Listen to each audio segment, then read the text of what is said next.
I am utilizing the Bid Integrations plugin to establish a connection between these two platforms. Let's go to Bid Integration Dashboard. Create Integration. Search and select Everest Forms.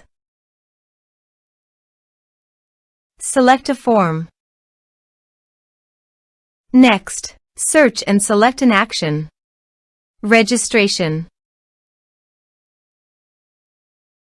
Choose an action type. Map the respective fields.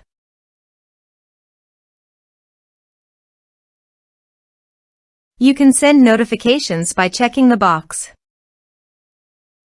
Choose here the WP user role. You can check the box for auto login after registration.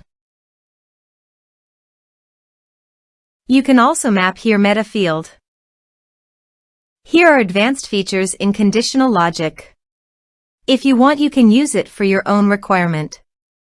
Now click on Save. Go to the Everest Forms and fill in the form.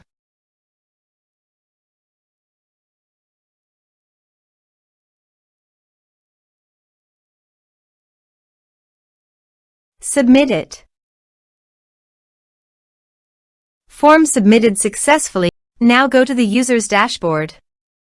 And here you can see after the form fill up the new user created successfully done. Thanks for watching.